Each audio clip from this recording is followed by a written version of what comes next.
It's Miss Emily, psychiatric social worker, with the first socio-emotional video of May 2020. This month is Mental Health Awareness Month. And with that in mind, I want to spend some time delving into the important topic of automatic negative thoughts. So what are automatic negative thoughts? Simply put, they are thoughts that are negative and random in nature and in reference to oneself. Negative thoughts are normal and natural, and just like the anxiety reaction, they provide us with an important survival instinct. Our ability to imagine many possible outcomes in a given situation, including negative or even dangerous outcomes, is a gift of humanity. It's what allowed our ancestors to survive and problem solve, and it currently serves us in the same way. For example, take this negative thought. If I step out into the street, a car may hit me, and I might be hurt or die.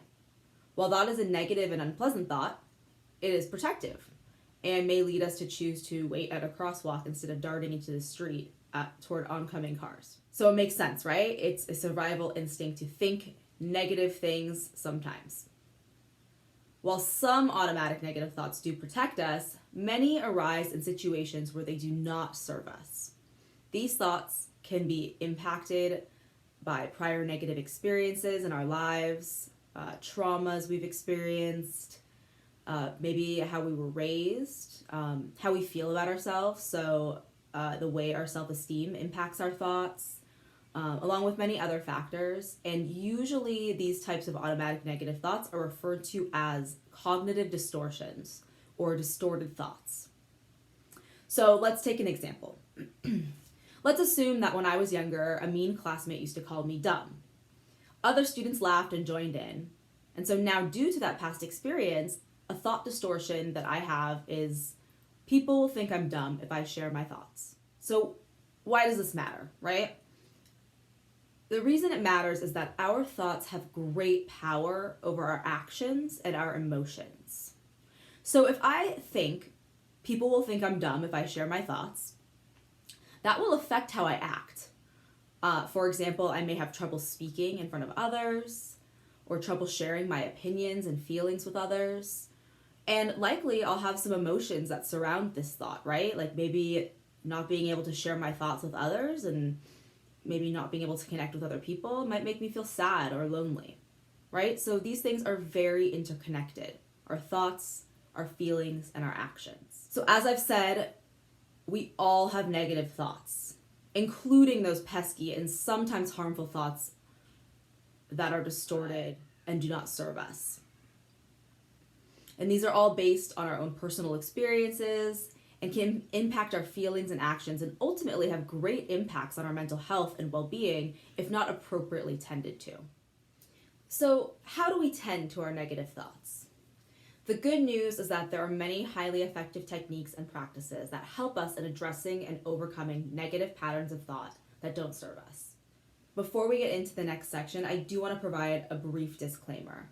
Please know that if your thoughts and feelings are having major impacts on your life, I highly recommend seeking ongoing counseling services for adequate support. There's absolutely no shame in seeking mental health support if that's what you need. If you had an infected wound, I know that you wouldn't let it fester and further harm you, but instead you would seek medical support, take your antibiotics, and allow yourself the peace and happiness of a healed wound. While emotional wounds may be invisible to the eye, they're just as harmful to our health. So I urge you to care for your emotional wounds the same way you would your physical ones. So if you feel like this applies to you, please talk to your primary care physician. You can also go to psychologytoday.com or your health insurance provider's website to seek out therapy services. So with that said, I don't want to overwhelm you with too many ideas, but I do want to leave you today with my favorite technique that is highly effective and easy to implement in your life. So here's what you need to know. The key to overcoming our negative thoughts is to step back from our thoughts for examination. Think about it this way. The problem is not that we have negative thoughts. As I've said, negative thoughts are natural and normal. The problem rather is that we tend to believe that our thoughts are always true. So repeat after me. Just because I have a thought does not make it true. I'm going to say it one more time. Just because I have a thought does not make it true. The less that we believe our negative thoughts that don't serve us, the less control they have over our emotions and our actions. So next time you have a negative thought, be it anxious, depressive, maybe irritable, self-deprecating, remind yourself that just because you think it doesn't make it so. So to get more concrete, the following is one of the most effective techniques for stepping back and examining our negative thoughts. And it's called thought journaling. So what is thought journaling? It's very simple. The next time you have a negative thought that doesn't serve you, I want you to grab a pen and paper or your phone on the Notes app and document the following. 1, document the negative thought itself. Just write it down. 2, document the date and time. We do this because we may start to notice a pattern here, right? So if you're thinking this thought at the same time every day, that's going to tell us something about your life and about your pattern of negative thinking. 3, the situation that brought that thought to mind. And again, we're just looking for patterns we can identify here. 4 and 5 are the most challenging, but the most important part. 4 is where we examine the thought. So we're going to take a step back, we're going to read the thought, and you're just going to ask yourself, is this thought useful or helpful? Is this thought true? Does this thought serve me? And just write down whatever comes to mind, including any related emotions that come up for you. Finally, step 5. This is where we reframe the thought. And what I mean by reframe the thought is we're going to try to create a thought that is more positive and realistic based on your examination of the original, more negative thought. So I'm going to go through this process with the example we've been using. And remember, this is just a made-up example, okay? So number 1, what's my negative thought? My negative thought is if I share my thoughts with people, they'll think I'm dumb. 2, today is May 5th at 9:30 in the morning. And 3, the situation is that I'm supposed to train staff and students on socio-emotional topics by recording myself on a video. So 4, this is where I'm examining that negative thought, right? So I'm identifying that the thought makes me feel anxious and sad. So it definitely doesn't serve me well. And I know that the thought isn't true because I know deep down in my heart that I'm not dumb. No one's telling me that I'm dumb. And I know that the thoughts that I'm sharing are based in knowledge and education. Right? So that's my examination of that original negative thought. Now, step 5 may be the hardest to do and may feel fake at first, and we'll talk about that in a moment. So here's my reframed thought. If I share my thoughts, people will probably listen to me because I know that my thoughts are based in knowledge and education. So there's my more positive thought.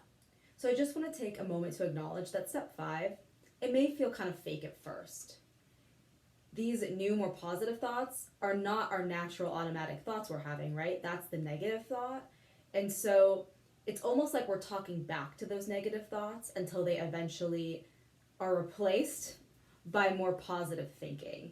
And that process takes time and practice, and it's going to feel fake at first. That's just part of the process of thought journaling. So know that with this ongoing examination of our negative thinking patterns, and when appropriate, the support of a therapist or counselor, there can definitely be a lot of relief in our life, overall improved mental health, and overall improved quality of life.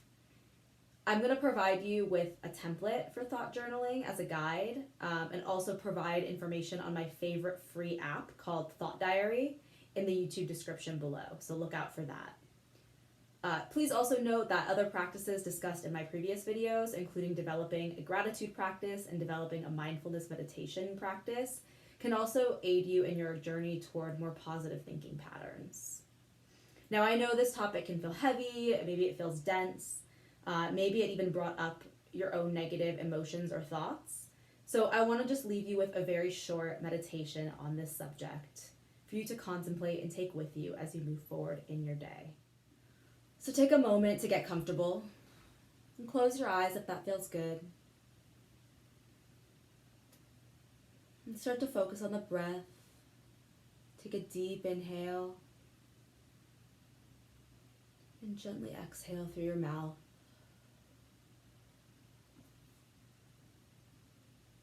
As you breathe, just start to focus on the area around your heart.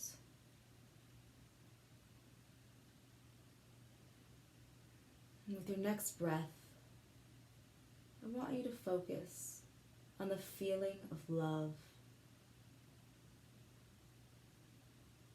As you inhale and gently exhale, do your best to guide that feeling internally, focusing on loving you as you are in this moment.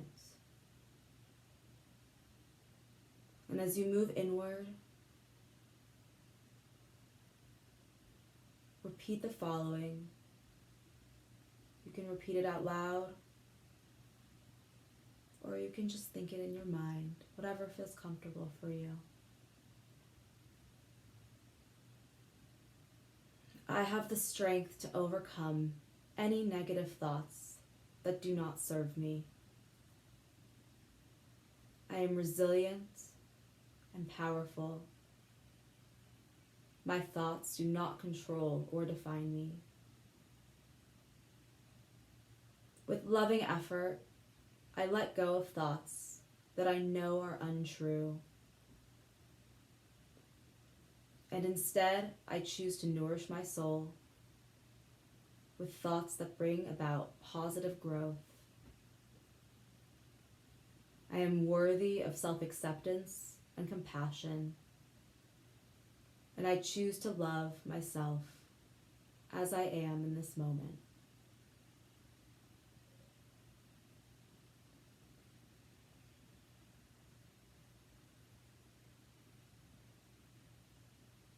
With those words ringing in your mind, gently open your eyes and come back into the room.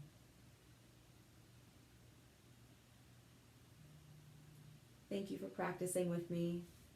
I send you off this week wishing you healing and happiness, and I will see you next time.